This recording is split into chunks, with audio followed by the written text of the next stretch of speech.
हम मरने से पहले पागल होकर मरेंगे, विक्षिप्त सब घूम रहे होंगे सड़कों पर पागल, अपने कपड़े फाड़ते हुए। हो सकता है कि अगले 5-7 साल में ही वो महाप्रलय आ जाए जिससे हम बचना चाह रहे थे। घर घर में लोग एक दूसरे को मार रहे होंगे। दुनिया की आबादी के 0.01% लोग जिम्मेदार हैं इस पूरे ग्रह को तबाह करने के लिए। और ये बात कभी सामने लाई नहीं जा रही है, बल्कि गुनहगार बना दिया जा रहा है आम आदमी को। उसको बोला जा रहा है कि देखो तुम ना रिसाइकलिंग किया करो, तुम एक बल्ब कम जलाया करो, तुम कार की जगह ना तुम एक काम करो, तुम बस में जाया करो, तुम इलेक्ट्रिक व्हीकल चलाओ। क्यों? क्योंकि जो इलेक्ट्रिक व्हीकल बना रहे हैं वो खुद सबसे बड़े एमिटर है, जिसको आज आप सहारा रेगिस्तान बोलते हो। जानते हो एक समय वो क्या था? वो एक फलता फूलता घना आबाद जंगल था। ये है क्लाइमेट की औकात। आप जैसे जी रहे हैं, आप जैसे चल रहे हैं, वो बहुत बहुत घातक है आपके लिए, आपके ही परिवार के लिए, जिनसे आप प्यार करते हैं उनके लिए भी, जिनको आप नहीं। ऐसा एक रोग लगा है जिसका उपचार 100,000 सालों में, तो कहते हैं सेंटिलिनियल और मिलेनियल टाइम स्केल्स, उनमें भी संभव नहीं होने वाला।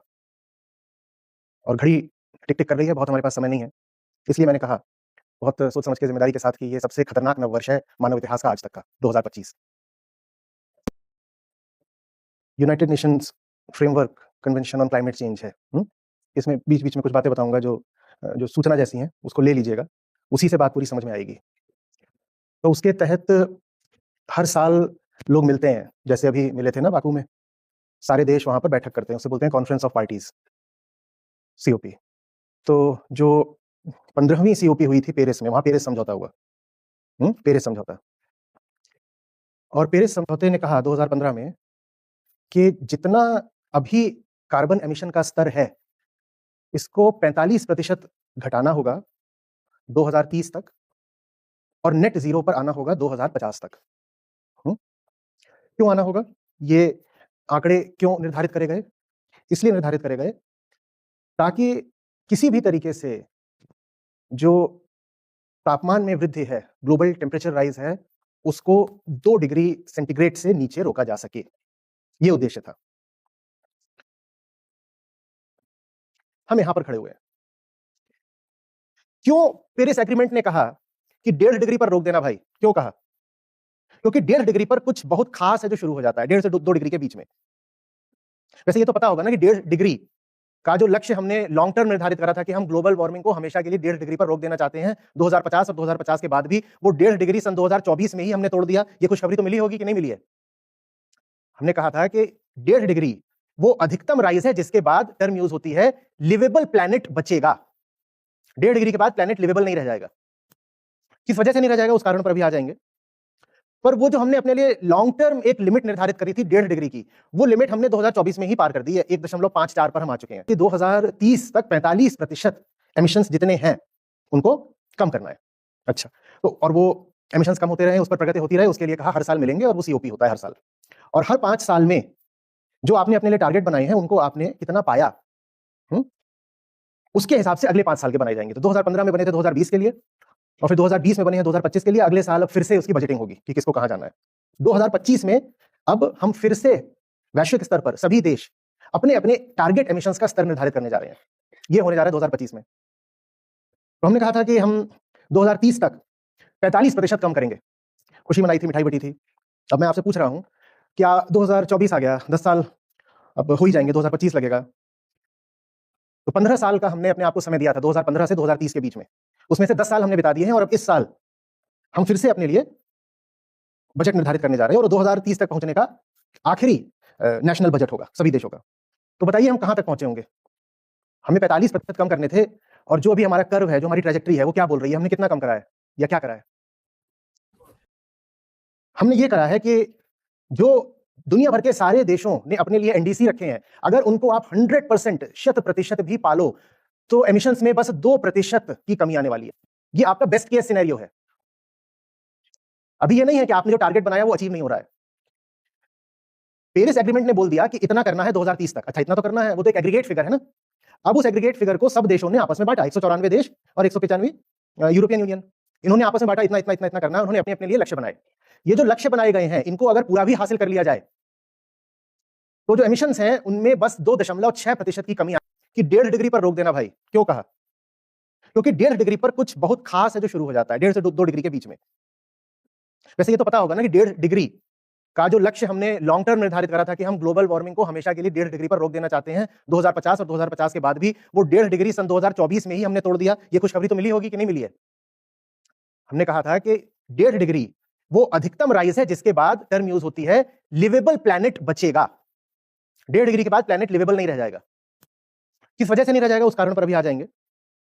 पर वो जो हमने अपने लिए लॉन्ग टर्म एक लिमिट निर्धारित करी थी 1.5 डिग्री की, वो लिमिट हमने 2024 में ही पार कर दी है। 1.54 पर हम आ चुके हैं। बस इतनी सी बात है कि अभी उसको फॉर्मली एक्नॉलेज नहीं किया जाएगा, क्योंकि ये डेटा 1-2 सालों का है, 2023-2024। उसको फॉर्मली एक्नॉलेज करा जाता है, इस क्लाइमेट में लॉन्ग टर्म ट्रेंड लिए जाते हैं। तो 10 साल 20 साल तक जब देखा जाएगा कि लगातार 1.5 डिग्री से ऊपर है, तब जाकर के उसको आधिकारिक ऑफिशियल स्वीकृति मिलेगी कि हाँ माना कि 1.5 डिग्री पर वो हो चुका है। ये सबको स्पष्ट था कि 1.5 डिग्री पर कुछ बहुत खतरनाक होता है, बहुत खतरनाक। एक टिपिंग पॉइंट है 1.5 डिग्री। क्या होता है ऐसा? अच्छा मैं पूछूं क्या होता है ऐसा, उससे पहले ये तो स्पष्ट है ना कि 1.5 डिग्री वाली बात अब बहुत पीछे छूट गई, अब हम उसको रोक नहीं सकते, वो छूट गया। पेरिस में हमने अपने साथ मजाक करा था, बर्फ की बात हम कर रहे हैं तो परमाफ्रॉस्ट। परमाफ्रॉस्ट क्या होता है? परमाफ्रॉस्ट साइबेरिया, अलास्का, कनाडा, इन जगहों की वो चट्टान होती है या मिट्टी होती है जो लगातार जमी ही रहती है। और जब ये जमी रहती है तो ये अपने भीतर बहुत सारा कार्बन रोके रहती है, बांधे रहती है। परमाफ्रॉस्ट में कितना कार्बन है? जितना पृथ्वी के पूरे वातावरण में कार्बन है उससे 2 गुना। लेकिन ये अभी तक सिक्वेस्टर्ड था, बंधा हुआ था, लॉक्ड था। क्यों लॉक्ड था? क्योंकि इसके ऊपर बर्फ चढ़ी हुई थी, इसके ऊपर बर्फ चढ़ी थी। जैसे जैसे बर्फ पिघलती जा रही है, ये कार्बन ऑक्सीजन के संपर्क में आता जा रहा है और एटमॉस्फेयर में, वातावरण में रिलीज होता जा रहा है कार्बन डाइऑक्साइड बनके। जब ऑक्सीजन मिल जाता है ऑर्गेनिक मैटर को, तब तो फिर भी कम नुकसान होता है, उससे सिर्फ कार्बन डाइऑक्साइड बनती है। लेकिन जब वो ऑर्गेनिक मैटर जो मिट्टी में है, चट्टान में है, जब उसको पर्याप्त ऑक्सीजन नहीं मिलता तो उसका एनारोबिक ऑक्सीडेशन होता है और तब कार्बन डाइऑक्साइड नहीं बनती है, तब मीथेन बनती है। और मीथेन का जो ग्लोबल वार्मिंग पोटेंशियल होता है वो कार्बन डाइऑक्साइड की अपेक्षा 85 गुना होता है। मतलब कार्बन डाइऑक्साइड के 85 मॉलिक्यूल्स जितनी हीट ट्रैप करेंगे, उतनी हीट मीथेन का एक अकेला मॉलिक्यूल करता है। ये परमाफ्रॉस्ट जो है ये पिघल रहा है और बहुत तेजी से पिघल रहा है, और इसके पिघलने से कार्बन डाइऑक्साइड और मीथेन दोनों ही वातावरण में रिलीज हो रहे हैं। समझ में आ रही बात ये? और इसको आप रोक नहीं सकते। उसने एक बार पिघलना शुरू किया तो क्या करेगा वो? हवा में क्या डालेगा? मीथेन। और मीथेन जैसे ही जाएगी वातावरण में, वो क्या करेगी? और तापमान बढ़ाएगी। जब और तापमान बढ़ाएगी तो परमाफ्रॉस्ट और पिघलेगा। जब और पिघलेगा तो वातावरण में और क्या जाएगी? मीथेन। जब वो जाएगी तो और तापमान बढ़ाएगी तो और पिघलेगा। इसको आप रोक नहीं सकते। आप नेट जीरो कर भी दीजिए तो भी ये नहीं रुकेगा।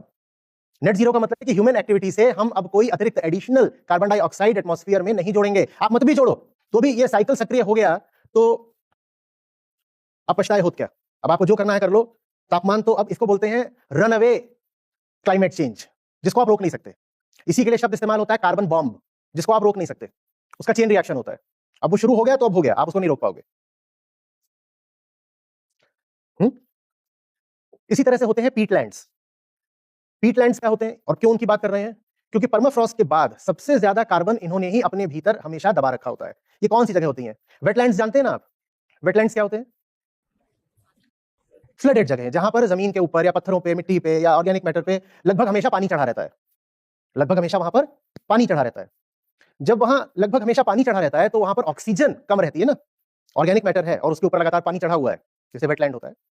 तो अब जब पानी चढ़ा हुआ है तो नीचे जो ऑर्गेनिक मैटर है उसे ऑक्सीजन तो बहुत मिलेगी नहीं, कि मिलेगी? थोड़ी बहुत मिलेगी, वो भी जो पानी में घुली रहती है। तो उसका जो डिके होता है वो एनारोबिक होता है। बहुत सारी वहां पर मीथेन स्टोर हो जाती है। कितनी मीथेन स्टोर करते हैं पीटलैंड्स? पृथ्वी के सारे जंगल जितनी कार्बन डाइऑक्साइड स्टोर करते हैं, उससे ज्यादा कार्बन डाइऑक्साइड इक्विवेलेंट पीटलैंड्स में स्टोर्ड है। और ये जो पीटलैंड्स हैं, इनकी ड्राइंग हो रही है। जैसे जैसे पृथ्वी गर्म होती जा रही है, ये सूखते जा रहे हैं। सूखने कारण सिर्फ यही नहीं कि पृथ्वी गर्म हो रही है, ये भी है कि आप वहां पर जाकर के अर्बन डेवलपमेंट कर देते हो, या जो पीट होती है उसके कई तरीके के इस्तेमाल होते हैं। हॉर्टिकल्चर में होता है, फ्यूल में होता है, आप वो पीट निकाल लेते हो। तो ये पीटलैंड सूखते जा रहे हैं। तो पानी के नीचे जितनी मीथेन और कार्बन डाइऑक्साइड दबी हुई थी, अब वो क्या हो रही है? वो एक्सपोज हो रही है। वो एक्सपोज हो रही है तो कहां जा रही है? वो वातावरण में जा रही है। जब वातावरण में जाएगी तो तापमान को और बढ़ा रही है। जब और बढ़ा रही है तो जो पीटलैंड है ये और ज्यादा सूख रहा है।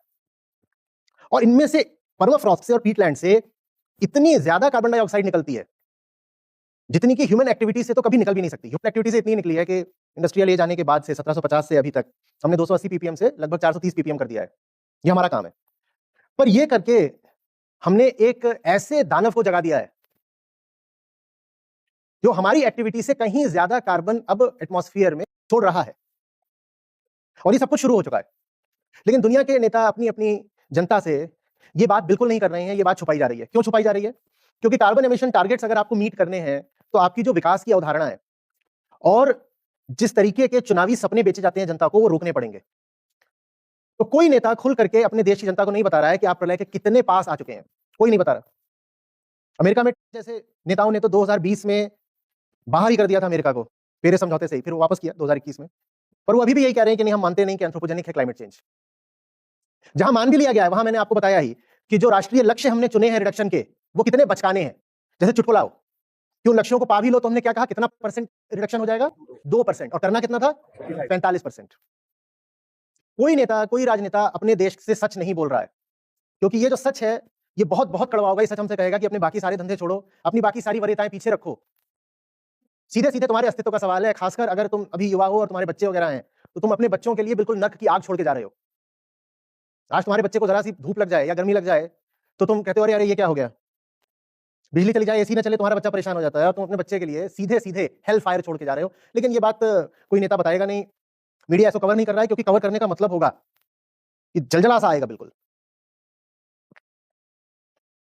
तो सब बिल्कुल एक फूल्स पैराडाइज में है। फूल्स पैराडाइज समझते हैं? बेवकूफ आदमी जो सोच रहा है सब ठीक है, और वो सिर्फ बेवकूफ ही नहीं है, वो बेईमान भी है।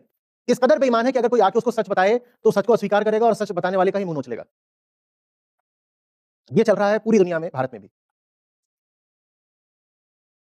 हम फीडबैक साइकिल्स की बात कर रहे थे, समुद्र पर आते हैं। 3-4 तरह के फीडबैक साइकिल्स हैं जो सीधे सीधे समुद्र से संबंधित है। बिल्कुल समुद्र की सतह से शुरुआत करते हैं। जब तापमान बढ़ता है तो जाहिर सी बात है कि ज्यादा पानी भाप बनेगा, वाष्पीकृत होगा, और ये जो वाटर वेपर है ये अपने आप में एक जबरदस्त ग्रीन हाउस गैस होती है। आपको ताज्जुब होगा ये जान के कि दुनिया का आधे से ज्यादा green house effect carbon dioxide से नहीं, वाटर वेपर से है। क्योंकि वाटर वेपर वातावरण में बहुत प्रचुरता से मौजूद है। 70% तो हमारा सरफेस एरिया ओशंस का है ना, तो वहां पर वाटर वेपर बहुत मौजूद रहती है। और जब तापमान बढ़ेगा तो वाटर वेपर भी बढ़ेगी, ज्यादा वेपराइज होगा ना, वो और क्लाइमेट चेंज को बढ़ाएगा। जब क्लाइमेट चेंज बढ़ेगा तो उसका वाष्पीकरण, वेपराइजेशन भी बढ़ेगा, तो भाप बढ़ेगी, भाप बढ़ेगी तो और गर्मी होगी, और गर्मी होगी तो और भाप बढ़ेगी, और भाप बढ़ेगी तो और गर्मी होगी, और ये सब चल रहा है, ये सतह पर होता है। इसी तरीके से ओशंस की जो कार्बन कैरिंग कैपेसिटी होती है वो टेम्परेचर से इनवर्सली प्रोपोर्शनल होती है। तापमान जब बढ़ता है तो पानी के लिए कार्बन डाइऑक्साइड सोखना मुश्किल होता जाता है। तो हमारे समुद्र जितने गर्म होते जाएंगे, जो कार्बन सिंक्स का वो काम करते थे, 2 तरह कार्बन सिंक होते हैं प्रकृति में, ज्यादा बड़े वाले, एक होता है ओशन और दूसरा होता है जंगल। तो हमारे ओशंस जो कार्बन सिंक का काम करते हैं, वो काम उनका कमजोर पड़ता जा रहा है। तापमान बढ़ेगा तो उनमें जो कार्बन डाइऑक्साइड कंसंट्रेशन है, उनकी कैरिंग कैपेसिटी कम होती जाती है। कार्बन डाइऑक्साइड कम सोखते हैं और वाटर वेपर ज्यादा बनती है। दोनों तरीकों से आप मारे गए। ये हुई हरकत समुद्र की सतह पर। हम फीडबैक साइकिल्स की बात कर रहे हैं। अब आप समुद्र में थोड़ा सा नीचे चलिए। जब आप नीचे चलते हैं तो आप कोरल्स को जानते हैं ना, जीवाश्म जो रीफ्स बनाते हैं, वो सुंदर सुंदर जिनकी तस्वीरें आती हैं, पहले ज्यादा सुंदर आती थी, अब आता है कि देखो बर्बाद हो गई कोरल रीफ्स। तो ये जो कोरल्स होते हैं, इनकी एक्टिविटी तापमान बढ़ने के साथ मंद, शिथिल पड़ने लगती है, क्योंकि प्रकृति ने इनको एक खास तापमान पर काम करने के लिए बनाया है। तो इन्होंने जितना ऑर्गेनिक काम कर रखा होता है पहले से, वो भी टूटने बिखरने लगता है, उसका ऑक्सीडेशन होने लगता है, और उससे कार्बन डाइऑक्साइड और मीथेन दोनों जनरेट होते हैं। ये समुद्र के बीच में होता है।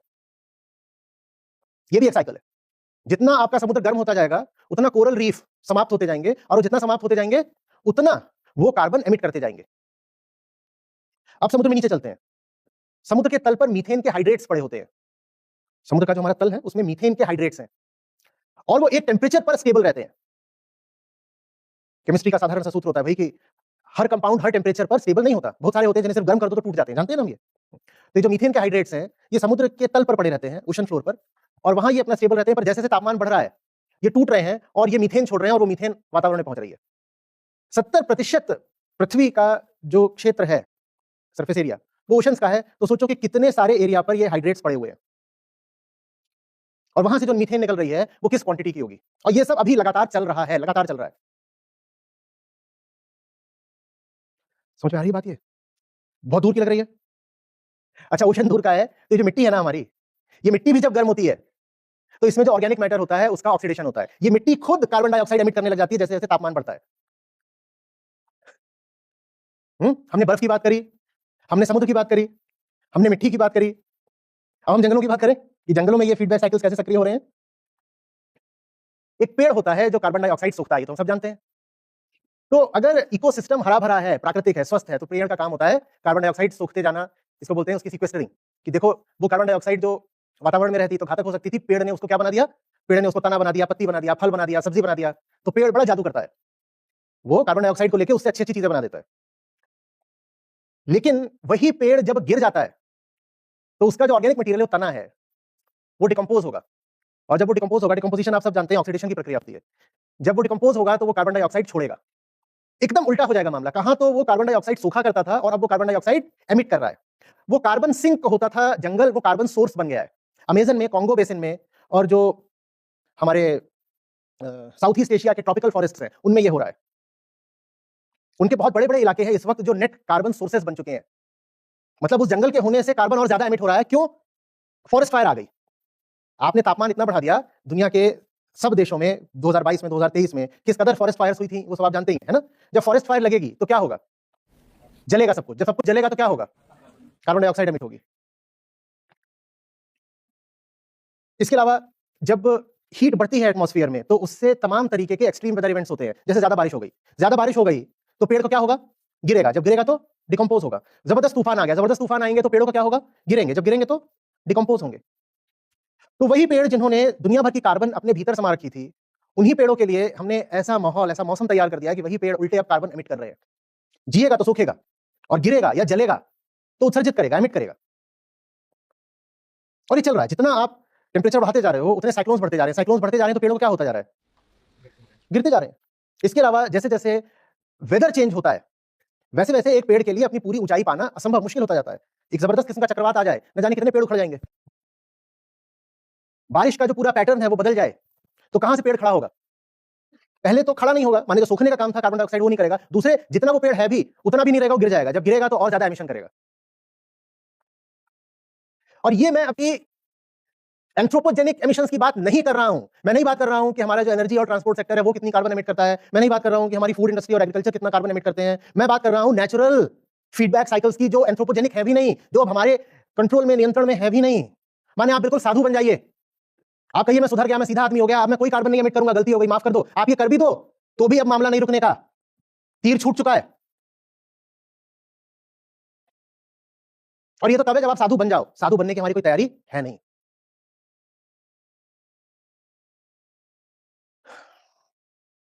अब बताइए, स्वैग से करें 2025 का स्वागत। इस साल फिर सारे देश, भारत भी, अपने आप को धोखा देने के लिए 2030 के लिए नए लक्ष्य बनाएंगे। कैसे बना लोगे? 2015 से 2025 तक हद दर्जे की बेईमानी और मक्कारी करी है हमने। अब 2025 से 2030 में कैसे जादू कर लोगे? छोटा काम ही नहीं करा के, तो बड़ा काम कैसे कर लोगे? ये लगभग ऐसी बात है कि एक आदमी को 3 दिन में 3 किलोमीटर चलना था, ठीक है? वो इतना आलसी और मक्कार है कि 2 दिन में चला 50 मीटर। 3 दिन में कितना चलना था? 3 किलोमीटर, माने 3000 मीटर। 2 दिन में वो चला है 50 मीटर और कह रहा है कोई बात नहीं, आखिरी दिन 2950 चलूंगा। ये हो सकता है? तुम अगर इतना चल सकते तो तुमने पहले 2 दिन ही को चल लिया होता। 2025 में सब देश मिलकर के फिर से एक दूसरे से और स्वयं से झूठ बोलेंगे। कोई तरीका नहीं है कि 2030 में 1% भी रिडक्शन हो पाए। 45% तो दूर की बात है। हमारे कार्बन एमिशन का स्तर हर साल और बढ़ रहा है। जितनी पीपीएम CO2 है एटमॉस्फेयर में, उसमें हम हर साल इजाफा कर रहे हैं, कम नहीं कर रहे हैं। और प्रकृति ने अब बात अपने हाथ में ले ली है। वो कह रही है अब मैं देख रही हूं। अब फीडबैक साइकिल्स प्रकृति के पास है, हमारे पास नहीं है। और ये सब फीडबैक साइकिल्स एक दूसरे को भी रीइंफोर्स करते हैं। उदाहरण के लिए, अगर परमाफ्रॉस्ट पिघल रहा है तो ओशन का भी वेपोराइजेशन बढ़ रहा है। एक साइकिल दूसरे साइकिल को रीइंफोर्स कर रहा है और आपस में ये सब एक दूसरे को एक तरह का कंपाउंडिंग इफेक्ट दे रहे हैं। और इस पूरी प्रक्रिया में जो हम कार्बन डाइऑक्साइड ऐड कर रहे हैं वो तो अलग है, हम जितनी जोड़ रहे हैं वो तो अलग ही है। अब पृथ्वी के भीतर बहुत जबरदस्त तरीके का कार्बन भरा हुआ है। जितना कार्बन पृथ्वी की सतह पर है, और सतह माने इतनी नहीं कि जहां मिट्टी होती है, थोड़ा गहराई तक, वायुमंडल में, वातावरण में, तो उसका एक बहुत छोटा सा प्रतिशत है। ये जो कार्बन हमारे एटमॉस्फेयर में भर गया है, ये कहां से आया है? मंगल ग्रह से आया है क्या? कहां से आया है? ये पृथ्वी की सतह से ही तो आया है ना। और हम अपनी हवस की पूर्ति के लिए पृथ्वी को हर तरीके से लगातार खोदते जा रहे हैं, हर तरीके से। पृथ्वी का ही कार्बन है, इस मिट्टी का, इसके नीचे की चट्टानों का, यही कार्बन है जो ऊपर जा रहा है। नीचे से सीधे सीधे मीथेन और कार्बन डाइऑक्साइड भी निकल सकते हैं, या नीचे से फ्यूल, ऑयल, गैस निकल सकते हैं, जिनको जब आप जलाते हो तब वो कार्बन डाइऑक्साइड बन जाते हैं। पर वातावरण में जितना भी कार्बन डाइऑक्साइड है वो आया पृथ्वी से ही है, और पृथ्वी से वो अपने आप नहीं आया, हमने निकाला है। हम अपनी हवस के लिए वहां पृथ्वी को खोदते जा रहे हैं, हर तरीके से बर्बाद करते जा रहे हैं, और उसका जो कार्बन है वो यहां आता जा रहा है। मानव इतिहास के 16 सबसे गर्म महीने अभी चल रहे हैं। अभी ये जो पिछले 16 महीने हैं ना, एक दो नहीं, पिछले 16 महीने क्रमशः क्रमवार मानव इतिहास के सबसे गर्म महीने हैं। अब सोचना भी नहीं पड़ता, अब हमें पता है कि जो अगला महीना आएगा वो भी मानव इतिहास का सबसे गर्म महीना होगा, और हमें ये भी पता होता है कि वो बहुत ठंडा महीना होगा। उदाहरण के लिए आप जनवरी 2025 की बात करो, वो बड़ा गर्म होने वाला है, जैसे दिसंबर गर्म है। ये जो दिसंबर है, इसमें जो औसत तापमान है वो भी ज्यादा है, और जो औसत वृष्टि है, प्रेसिपिटेशन है, वो भी बहुत ज्यादा है। ना इतनी बारिश होती है दिसंबर में, और ना माहौल इतना गर्म रहता है दिसंबर में। हमारी जो इंडस्ट्री है ना, ऊनी कपड़े बेचने वाले, हीटर बेचने वाले, ये सब घाटे में जा रहे हैं। बड़ा गर्म दिसंबर है, और बारिश और हो रही है। छाते वाले को नहीं समझ में आ रहा कि हम क्यों चूक गए। हीटर वाले कह रहे हैं हम छाते के बिजनेस में आ जाए तो चलेगा। ये जो हमारा दशक ही चल रहा है, ये मानव इतिहास का आज तक का सबसे गर्म दशक है। वर्ल्ड मीटरोलॉजिकल ऑर्गेनाइजेशन के होम पेज पर ही इंडस्ट्रियल एक्टिविटी जब से शुरू हुई है तब से आज तक का क्लाइमेट चेंज का कर्व है। वो कर्व एक बार दिखाओ सबको, या कहीं भी और भी मिलेगा। वो कर्व ऐसा नहीं है कि वो ऐसा है, वो ऐसा है।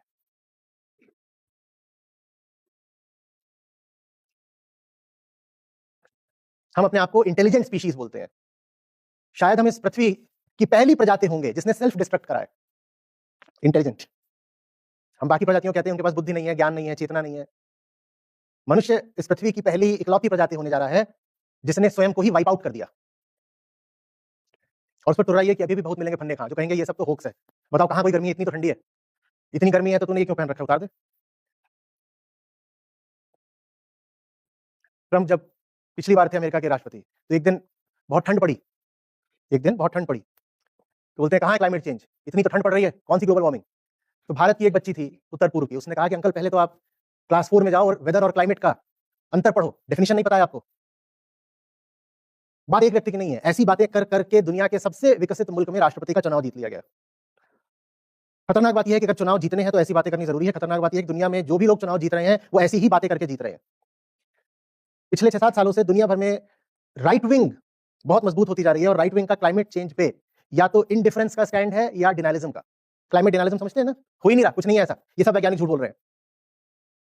और जो लोग, जो नेता जितनी ऐसी बातें करते हैं उन्हें उतने ज्यादा वोट मिलते हैं।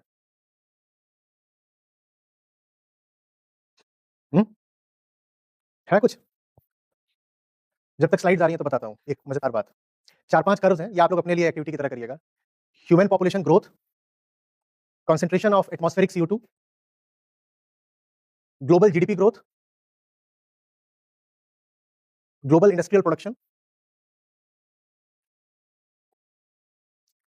और ऑब्वियसली एटमॉस्फेरिक टेम्परेचर राइज।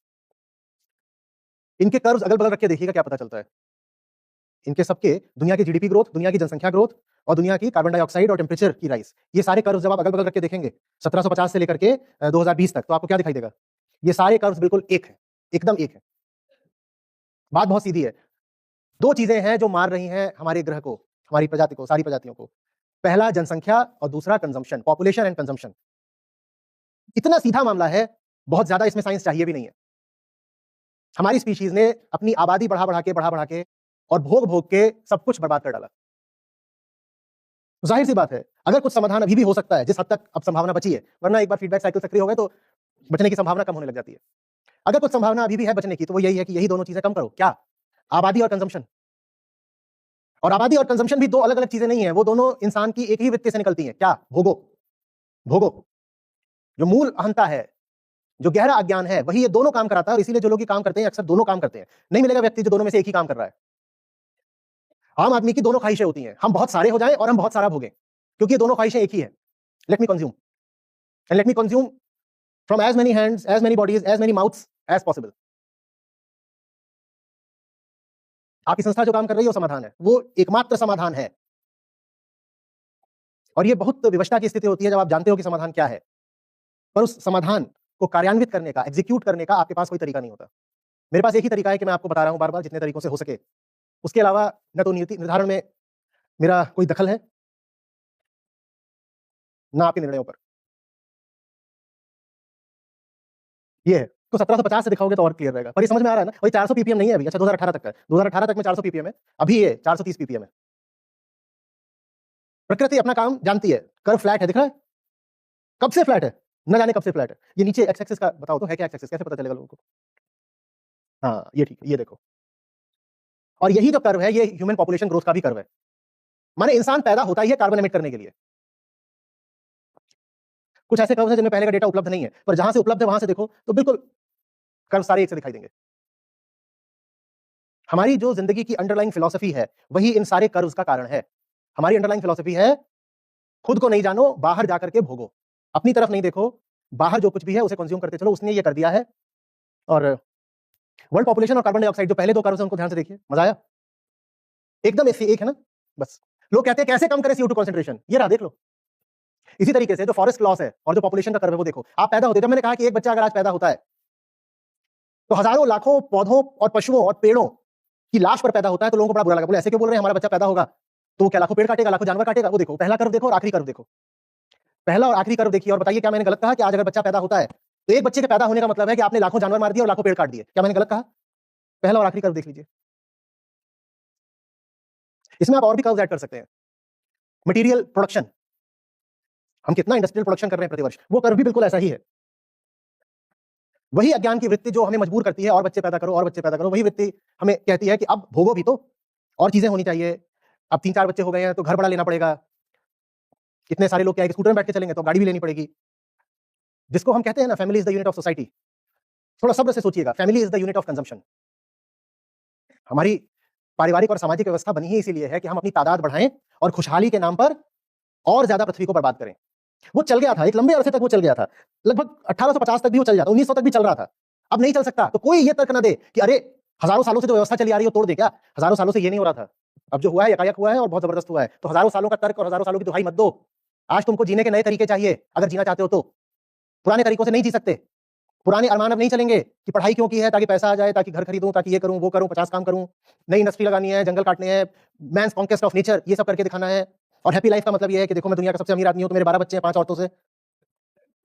ये तुम आज से 2000 साल पहले के जानवर हो, वो ये सब काम करता था। आज का जरा भी सजग आदमी होगा वो ये देखेगा ना। ये सब आंकड़े हैं या मैं बस बकवासी करता रहता हूं? हम इनसे बहस कर सकते हैं और आप बहस करके मुझे रोक सकते हो। जो फीडबैक साइकिल सब एक्टिवेट हो गए उनको रोक लोगे क्या? रोक लोगे? हमने कहा फॉरेस्ट सबसे बड़ा सिंक होता है। अगर हम यहां पर एक कर्व दिखा पाए कि पृथ्वी के पूरे क्षेत्रफल का कितना हिस्सा जंगलों द्वारा आच्छादित था 16वीं शताब्दी, 17वीं शताब्दी और वर्तमान में, तो आपको एक बड़ी जबरदस्त चीज देखने को मिलेगी। 50%। एक बहुत लंबे अरसे तक पृथ्वी के 50% क्षेत्र पर जंगल थे, 50%। अभी कितने हैं? 30। 50 से नीचे ये पृथ्वी चल ही नहीं सकती। अगर वैसे समझो तो इंसान अगर बदतमीजी ना करे तो पृथ्वी में कितने क्षेत्र पर जंगल होंगे? 2 क्षेत्रों को अगर तुम हटा दो, 2 तरह के डेजर्ट होते हैं, एक कोल्ड डेजर्ट और एक हॉट डेजर्ट। उनको हटा दो तो हर जगह जंगल ही जंगल होगा। लगभग पूरी पृथ्वी ही जंगल जंगली होगी। जो सबसे ठंडी जगह होती है ना, वहां भी बड़े जबरदस्त जंगल होते हैं, उन्हें बोरियल फॉरेस्ट बोलते हैं। जो साइबेरियन फॉरेस्ट, कोनिफरस फॉरेस्ट ये सब होते हैं, सब वहां भी जंगल होते हैं। इंसान की बदतमीजी से पहले लगभग पूरी पृथ्वी की जंगल थी।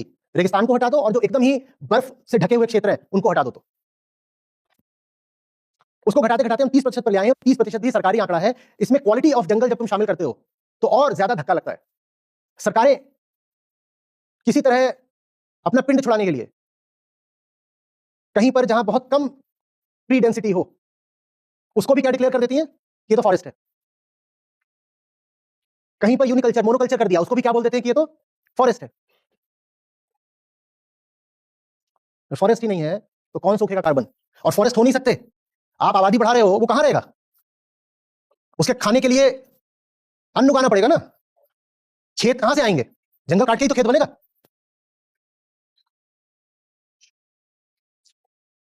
और हमारा फॉरेस्ट कवर हर साल और कम होता जा रहा है।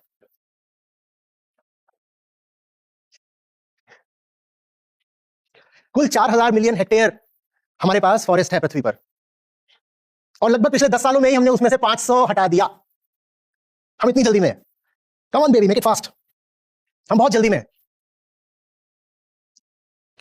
सबसे ज्यादा कहां कहां हटा जाता है मालूम है? गरीब देशों में, जैसे भारत। 2015 से 2020 के बीच में जिन देशों में सबसे ज्यादा फॉरेस्ट कवर हटाया गया उनमें से एक भारत है। जल्दी से जल्दी डेवलपमेंट मांगता।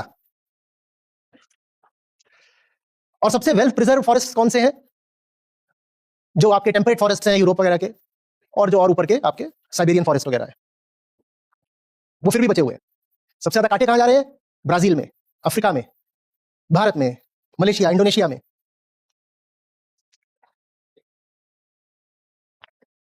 जो अमीर हुआ है यूं ही अमीर थोड़ी हुआ है। वो अमीर इसलिए तो हुआ है ना कि अपनी मौज करेगा, मर्जी चलाएगा, दूसरे को भोगेगा। तो जैसे एक अमीर आदमी दूसरे गरीब के ऊपर चढ़ के बैठता है, वैसे एक अमीर देश भी तो गरीब देशों पर चढ़ के बैठेगा ना। क्या समाधान है इसका? जब तक हम इंसान को ही नहीं बदलेंगे, हम देश को कैसे बदल सकते हैं? बदल सकते हैं? हम इंसान को नहीं बदलेंगे तो पॉलिसीज बदलने वाली हैं क्या? कौन बदलेगा पॉलिसीज? वेदांत पूछता है ना, कर्ता कौन है, डूअर कौन है? डूअर को बदले बिना डीड बदल सकती है क्या?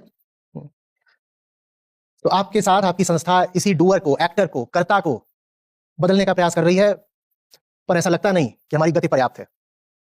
जिस पैमाने पर ये काम होना चाहिए उससे बहुत छोटे पैमाने पर हो रहा है। और समय ये 39 पे कैसे रुक गया यार? अभी ये 30 पहुंच गया लगभग। अच्छा 2015 है, ये ऐसे गिर रहा है। अब जो पॉपुलेशन वाला कर्व है उसको उल्टा करके इसके ऊपर लगा दो तो दोनों कैसे हो जाएंगे? एकदम एक से हो जाएंगे। पॉपुलेशन बढ़ी, फॉरेस्ट घटा। एक आपको आंकड़ा दूं, कमजोर दिल वाले ना सुने, या जिन्होंने ज्यादा खावा लिया वो ना सुने, उलट दोगे। पिछले 50 सालों में ही कुल मिलाकर के जितनी हमारी वाइल्ड पॉपुलेशन थी जंगलों के भीतर, हम उसका 75% समाप्त कर चुके हैं। मतलब दुनिया भर के जंगलों में कुल मिलाकर के अगर 40 पशु पक्षी हुआ करते थे तो सिर्फ 50 साल के अंदर हमने उसको 10 कर दिया है। 75% साफ कर दिए। ये है थलचर जो रहते हैं जमीन पर, और जब उनकी बात करो जो रहते हैं पानी के नीचे, 85% साफ कर दिए।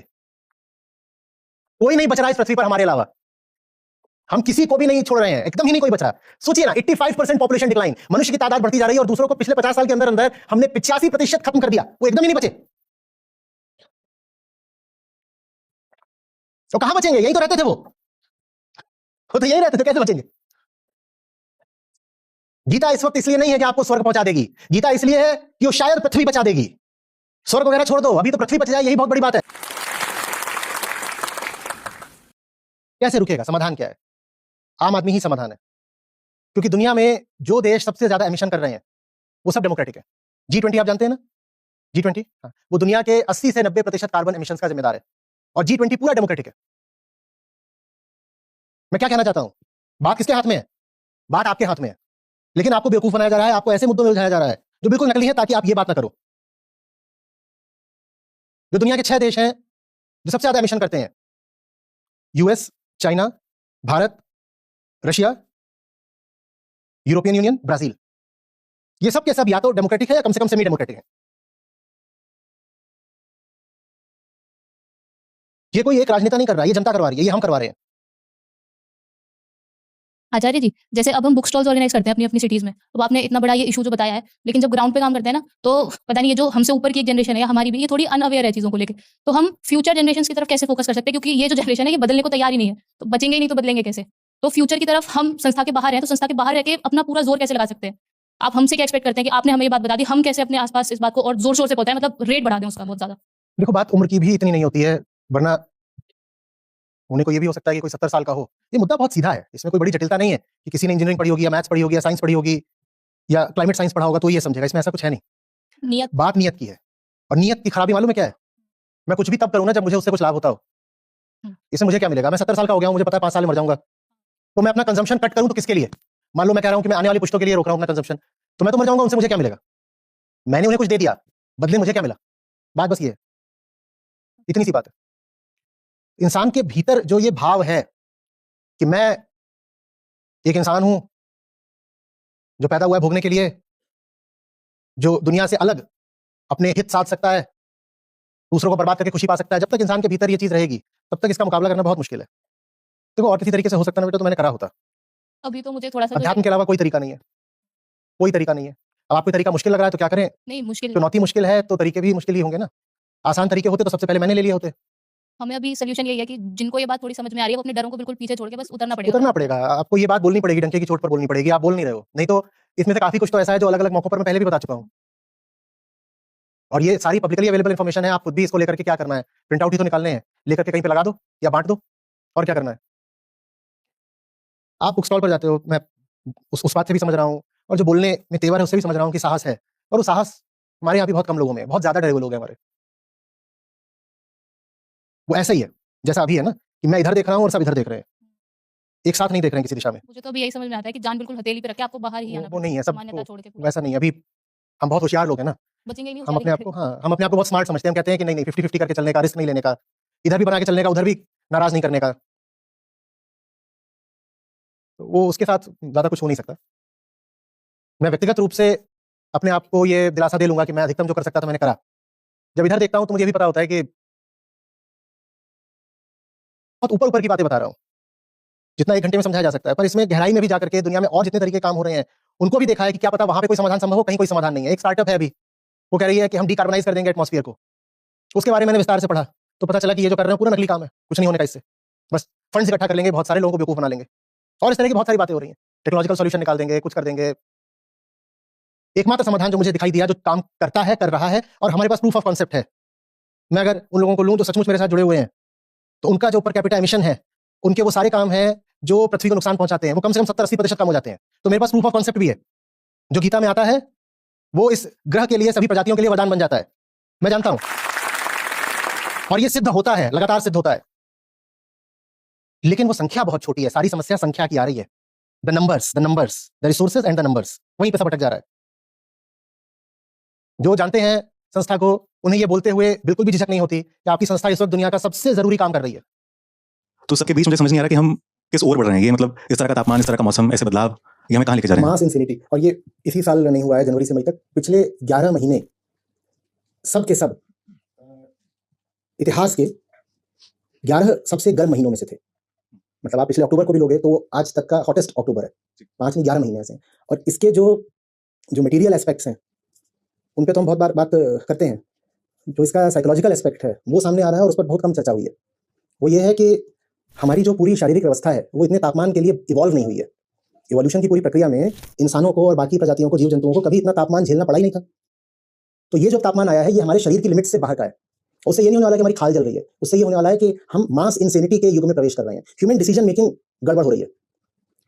आप ठीक से सोच पाओ, उसके लिए भी जरूरी है कि शरीर का तापमान एक सीमा में रहे, और शरीर पर जो हवा पड़ रही है, जो धूप पड़ रही है, उसका भी तापमान एक सीमा में रहे। जब तापमान उससे हटता है तो आपकी वैचारिक प्रक्रिया भी एकदम बिगड़ जाती है, ठीक वैसे जैसे आपका पाचन तंत्र वगैरह बिगड़ जाता है। जब गर्मी बहुत होती है तो देखा ना, खाना अलग तरीके से पचता है। हम बोलते भी हैं कि ग्रीष्म का अलग है और शिशिर का अलग है भोजन, इस तरह की बातें करते हैं कि नहीं हम? तो जैसे पाचन तंत्र पर प्रभाव पड़ता है तापमान का, वैसे ही ये जो पूरा वैचारिक तंत्र है जिसमें भावनाएं भी शामिल हैं, उस पर भी टेम्परेचर का असर पड़ता है। आपके विचार बदल रहे हैं टेम्परेचर के कारण, आप पागल हो रहे हैं, हर आदमी पागल हो रहा है। बिहार के किसी जिले में किसी ने भी अभी रिपोर्ट छापी कि डॉग बाइट्स में 6 गुना की वृद्धि हो गई है पिछले महीने में। और ये जो कुत्ते काट रहे हैं इन्हें रेबीज नहीं है, बस ये गर्मी से पगला गए हैं। और सुनिए, ऐसे जानवर जो आमतौर पर आक्रामक नहीं होते, जैसे गाय, जैसे बकरी, ये जबरदस्त रूप से आक्रामक हो रहे हैं। इनका पूरा व्यवहार बदल रहा है, और वही चीज इंसानों में भी देखी जा रही है। इंसान का व्यवहार ही बदल रहा है, इंसान कुछ का कुछ हो जाएगा। छोटा मोटा अंतर नहीं है ना, ऐसा नहीं है कि 1-2 डिग्री मामला बदल गया है और जितना बदल भी गया है वो वापस ठीक हो जाएगा। तापमान में 4 डिग्री 5 डिग्री की वृद्धि देखी जा रही है, और जितनी वृद्धि देखी जा रही है वो लगातार है, और आगे वो और बढ़ेगी। अभी कल ही तो था कि कम्युनिटी पता ना, भोपाल में वो एयर कंडीशनर डिजाइन ही नहीं था उतना टेम्परेचर झेलने के लिए, वो फट गया। उस तरीके से आपका जो ब्रेन है ना, ये डिजाइन नहीं है इतना टेम्परेचर झेलने के लिए, तो ये फटेगा तो नहीं, लेकिन इसके भीतर जो पूरे न्यूरल सर्किट्स हैं वो सब उल्टे पुल्टे हुए जा रहे हैं, क्योंकि हर चीज टेम्परेचर डिपेंडेंट होती है ना। है तो भीतर जो खेल वो इलेक्ट्रिकल सर्किट्स का ही है, इलेक्ट्रिकल केमिकल सर्किट्स ही तो है भीतर सारे, और जितने सर्किट्स हैं वो सब टेम्परेचर डिपेंडेंट होते हैं। आपने देखा आपको बुखार चढ़ जाता है, आप अलग तरीके से सोचने लगते हो, देखा? उसी तरीके से पूरी मानवता, ये जो बुखार है ये 1-2 आदमियों को नहीं, पूरी मानवता को है। पूरी मानवता के सोचने का ढर्रा बदल जाएगा, और लगभग वही होगा जो आप महाभारत में पढ़ते हो कि श्री कृष्ण की द्वारका में क्या हो गया, अंतर्युद्ध, वहां सब एक दूसरे को ही मार गए। आज की खबर है कि दुनिया भर में सिविल वॉर्स, गृह युद्धों का खतरा जबरदस्त रूप से बढ़ गया है, क्योंकि लोग इस पूरे जलवायु परिवर्तन के कारण पागल हो रहे हैं, और लोगों में सत्ताधीश भी शामिल है। लोगों में वो सभी तो हैं जो डिसीजन मेकर्स हैं, वो भी सब पागल हो रहे हैं। आपको ये सुनकर बहुत अजीब लगेगा, पर थोड़ा सा विचार करिएगा। आप बाजार में जा रहे हो, आप क्या खरीदने वाले हो, आपका फैसला बदल रहा है। आपको कौन सा रंग पसंद है, आपका फैसला बदल रहा है। आप किससे दोस्ती करोगे नहीं करोगे, आपका फैसला बदल रहा है। आप किससे विवाह करोगे नहीं करोगे, आपका फैसला बदल रहा है। जलवायु परिवर्तन आपको पूरी तरह से बदल दे रहा है। हम मास एक्सटिंक्शन से पहले मास इंसेनिटी के दौर से गुजरने वाले हैं। मरेंगे हम, पर ऐसा नहीं कि सिर्फ गर्मी के हाथों मरेंगे, हम अपने पागलपन के हाथों मरेंगे। हम मरने से पहले पागल होकर मरेंगे। विक्षिप्त सब घूम रहे होंगे सड़कों पर, पागल, अपने कपड़े फाड़ते हुए, बिल्कुल तपती हुई सड़कों पर निकलेंगे, कुछ दूर तक चलेंगे और फिर लाश बनकर जलती हुई सड़क पर ढह जाएंगे। ऐसे अंत होगा मानवता का। वो जानवरों में दिखाई दे रहा है, पक्षियों में दिखाई दे रहा है। पक्षियों का व्यवहार बदल गया, पक्षियों का मीटिंग बिहेवियर बदल गया है। तो थोड़ा कृषि के की पृष्ठभूमि से हैं, ग्रामीण क्षेत्रों से हैं, वो जानते होंगे कि फसलों का व्यवहार बदल गया है। जिस समय पर बुआई रोपाई कटाई होती थी वो सब कुछ 10-10 20-20 दिन आगे पीछे खिसक गया है। कई फसलें जिन क्षेत्रों में पहले होती थी वहां हो नहीं सकती, तापमान बढ़ गया है। जो लोग सेब उगाते हैं हिमाचल में, कश्मीर में, आप उनसे बात करिए, वो बताएंगे कि सेब की पैदावार का पूरा व्यवहार बदल चुका है। टेम्परेचर सेंसिटिव होता है बहुत और उसका खेल। तो इतना ही नहीं है कि बाहर तापमान बढ़ रहा है, बाहर जो तापमान बढ़ रहा है वो हमें भीतर से विक्षिप्त कर रहा है। हम पागल हो रहे हैं, हम भी पागल हो रहे हैं, चिड़िया पागल हो रही है, गाय पागल हो रही है, कुत्ते पागल हो रहे हैं। मास इंसेनिटी। हमें सजा ये मिल रही है कि अपनी विलुप्ति से पहले हम अपनी विक्षिप्तता देखेंगे। घर घर में लोग एक दूसरे को मार रहे होंगे। जब पीने को पानी नहीं मिलने वाला तो क्या करोगे? तापमान इतना बढ़ जाएगा, क्या करोगे? और ये सब कुछ ना एक जगह पर जाएगा, एक टिपिंग पॉइंट पर, और वहां से भरभरा के गिरेगा। अभी तो क्या हो रहा है, तापमान बढ़ता है तो हम एसी के माध्यम से उसको कंट्रोल कर लेते हैं। बहुत लोगों को पता भी नहीं चलता। जिन लोगों के पास कूलिंग की व्यवस्था है उनको ये सब बातें ऐसी लगती हैं कि किसी और लोग की हो रही हैं। कौन सा क्लाइमेट, कौन सा टेम्परेचर, सब तो ठीक चल रहा है, क्या हो गया? उन्हें नहीं समझ में आ रहा। उन्हें नहीं समझ में आ रहा कि कूलिंग एक बहुत इनएफिशिएंट प्रोसेस होता है फिजिक्स के क्षेत्र में। आप कहीं पर 1 डिग्री तापमान बढ़ाना चाहो, हीटिंग एफिशिएंसी कूलिंग एफिशिएंसी की लगभग डबल होती है। नहीं समझे? 1 डिग्री तापमान बढ़ाने में जितनी ऊर्जा लगेगी उससे दूनी ऊर्जा लगती है 1 डिग्री तापमान गिराने में। आपके जो एसी और फ्रिज वगैरह होते हैं इनकी किसी की भी एफिशिएंसी 40-45% से ऊपर नहीं होती। कूलिंग एक बहुत इनएफिशिएंट प्रोसेस होता है, बहुत मुश्किल होता है कूल करना। आप हीटर चलाते हो गाड़ी में, आपने देखा कभी? गाड़ी के इंजन पे बहुत फर्क नहीं पड़ता। जब आप एसी चलाते हो तो क्या होता है? अगर गाड़ी छोटी है, 1000-1200 सीसी के इंजन वाली गाड़ी है, उसमें आप एसी ऑन कर दो तो आपको पता चलता है कि गाड़ी का इंजन लोड ले रहा है। स्पीड एक्सेलरेशन उसका कम होने लग जाता है। देखा है? ये काम हीटर चलाने पे कभी नहीं होगा, क्योंकि हीटिंग एक ज्यादा एफिशिएंट प्रोसेस होता है। आप जब कूलिंग करना चाहोगे तो आपको ज्यादा इलेक्ट्रिसिटी लगेगी। ज्यादा इलेक्ट्रिसिटी और ज्यादा कार्बन एमिट करेगी। ये एक जबरदस्त तरीके का नेगेटिव फीडबैक लूप है। टेम्परेचर जितना बढ़ेगा आपकी कूलिंग नीड उतनी बढ़ेगी। कूलिंग इनएफिशिएंट प्रोसेस होता है, वो बहुत इलेक्ट्रिसिटी खाएगा। जब इलेक्ट्रिसिटी खाएगा तो इलेक्ट्रिसिटी जनरेशन और ज्यादा कार्बन एमिट करेगा, और ज्यादा कार्बन एमिट करेगा तो और टेम्परेचर बढ़ेगा। हम उस नेगेटिव फीडबैक लूप में आ चुके हैं, और ये सब कुछ हमने सोचा था कि जितने दशकों में होगा उससे कहीं ज्यादा तेजी से हो रहा है। हो सकता है कि अगले 5-7 साल में ही वो महाप्रलय आ जाए जिससे हम बचना चाह रहे थे। मटेरियल एस्पेक्ट्स की हमने बात करी थी कि जीडीपी कम हो जाएगा, ये कम हो जाएगा, समुद्र का तल बढ़ेगा तो शहर डूबेंगे, और ये बातें अब कुछ हद तक लोगों में पहुंच भी रही हैं कि हाँ, हमको पता है कि उदाहरण के लिए थाईलैंड की राजधानी है बैंकॉक, वो डूबेगी। अगले कुछ सालों में उन्हें वो राजधानी हटानी है क्योंकि पूरी राजधानी डूब जाएगी। हमें अच्छे तरीके से पता है कि मालदीव विलुप्ति की कगार पर खड़ा है, तो वो नकली आइलैंड्स बनाने की कोशिश कर रहे हैं। हम बहुत अच्छे से जानते हैं कि कोरल ब्लीचिंग जबरदस्त तरीके से हो चुकी है, 60-70% कोरल्स हमने खो दिए हैं। ये सब बातें हमें पता थी, लेकिन मास इंसिनिटी वाली बात बहुत पब्लिक नहीं हुई थी अभी तक। वो हमें देखने को मिल रही है, उसके प्रमाण सामने आ रहे हैं। जलवायु परिवर्तन इंसान को पागल कर रहा है, हम विक्षिप्त हो रहे हैं, हमें पता भी नहीं चल रहा। वो विक्षिप्तता हर समय थोड़ी थोड़ी बढ़ रही है। जब आप सो रहे हैं तब भी बढ़ रही है। भाई कोई भी मशीन उसी माहौल में काम करेगी ना जिस माहौल के लिए डिजाइंड है। हमारी मशीन इस माहौल के लिए डिजाइंड नहीं है, तो इस माहौल में हमारी मशीन खत्म हो रही है, हम पागल हो रहे हैं। और पागलपन संक्रामक होता है। घर में एक व्यक्ति अगर विक्षिप्त व्यवहार करने लगे, पागल, तो 3-4 को अपने साथ पागल कर देगा। सोचिए ना, घर में एक आदमी उल जलूल व्यवहार करना शुरू कर दे तो बाकियों की क्या हालत होती है? मोहल्ले में एक घर पागल हो जाए तो बाकियों का क्या होगा? Mass contagious insanity, we are entering that phase. और इसमें मालूम है होगा क्या? इंसेनिटी का कर्व भी एक्सपोनेंशियल होगा, क्योंकि आप जितने इंसेन होगे आप उतनी ज्यादा भयानक करतूतें करोगे, और उससे इंसेनिटी और बढ़ेगी। जो आदमी बिल्कुल नाश की कगार पर खड़ा होता है वो फिर कुछ भी करता है, कुछ इसलिए कि वो अपने आप को किसी तरह बचाना चाहता है, और कुछ इसलिए क्योंकि वो पागल हो चुका है, तो वो कुछ भी करेगा। वो बिल्कुल नहीं सोचेगा कि मैं जो कर रहा हूं इसका कल क्या अंजाम होगा। वो कहेगा आज मैं किसी तरह से अपने आप को बचा लूं तो नहीं पर्याप्त है, कल तो वैसे भी आना ही नहीं है, आज किसी तरह टल जाए।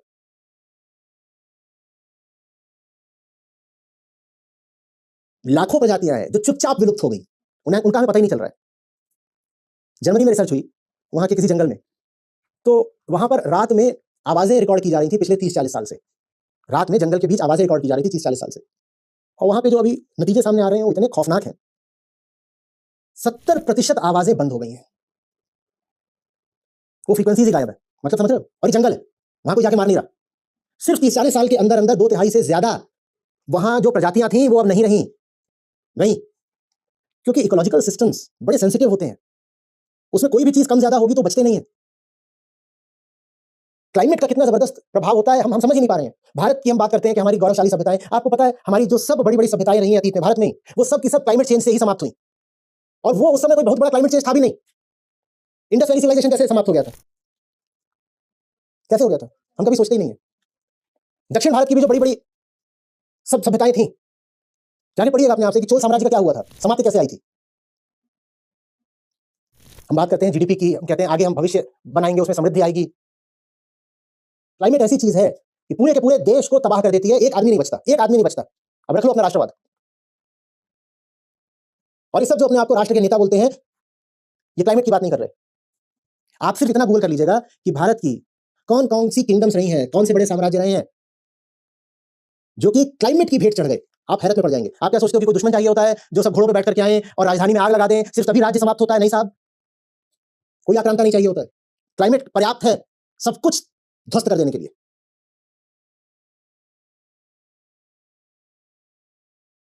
जिसको आज आप सहारा रेगिस्तान बोलते हो, जानते हो एक समय वो क्या था? वो एक फलता फूलता घना आबाद जंगल था। ये है क्लाइमेट की औकात। आज हम उसको सहारा रेगिस्तान बोलते हैं। और भारत तो बहुत ही नाजुक स्थिति पर खड़ा है, क्योंकि हमारे यहाँ सारी खेती टेम्परेचर पर आश्रित है। नहीं समझे? सारी खेती किससे होती है? मानसून से होती है। मानसून क्या है? मानसून क्या है? जब समुद्र के ऊपर हवा का दबाव बढ़ जाता है और थल के ऊपर, जमीन के ऊपर कम रहता है, तो हवा समुद्र से जमीन की ओर भागती है। सीधी सी बात है। कोई भी द्रव्य ज्यादा दबाव के क्षेत्र से कम दबाव की ओर जाता है। ये जो प्रेशर डिफरेंशियल है, ये बनता कैसे है? ये टेम्परेचर से बनता है। टेम्परेचर से बनता है ना? ये जानते हैं कि नहीं जानते? आप ये भी जानते हो कि लैंड और वाटर का थर्मल कोएफिशिएंट बिल्कुल अलग होता है। ये भी जानते हो? जब टेम्परेचर बढ़ेगा तेजी से, तो ज्यादा तेजी से किसका बढ़ेगा? लैंड का या वाटर का? लैंड का। वाटर की स्पेसिफिक हीट तो हम जानते हैं कि लिक्विड्स में बहुत हाई होती है। और मानसून आना ही तब है जब एक खास प्रेशर डिफरेंस हो, एक खास। और वो खास प्रेशर डिफरेंस सिर्फ तभी बनेगा जब एक खास टेम्परेचर डिफरेंस मेंटेन हो। और वो खास टेम्परेचर डिफरेंस मेंटेन नहीं होगा अगर टेम्परेचर बढ़ गया है, क्योंकि टेम्परेचर सी का बाद में बढ़ता है, लैंड का बहुत तेजी से बढ़ता है। हो चुकी बारिश, हम भी बनेंगे सहारा। ये हमें नहीं बात समझ में आ रही। हिमालय तो तिब्बत भी है भाई मेरे। बर्फ का रेगिस्तान बोलते हैं उसको। तिनका नहीं उगता वहां। बारिश नहीं है तो हिमालय से कुछ नहीं होगा। मानसून नहीं है तो ये कहने से नहीं होगा कि भाई हमारी मिट्टी बड़ी उर्वर है और हमारे पास हिमालय है। न मिट्टी उर्वर रह जानी है, न हिमालय से कुछ हो जाना है।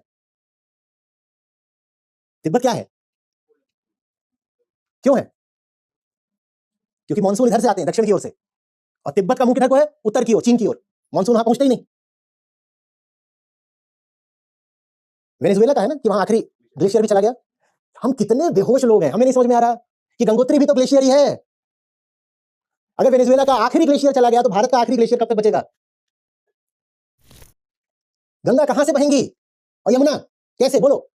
आप अभी आज गूगल करिएगा कि दक्षिण की जो बड़ी बड़ी नदियां हैं उसमें से कितनी आज बह रही हैं।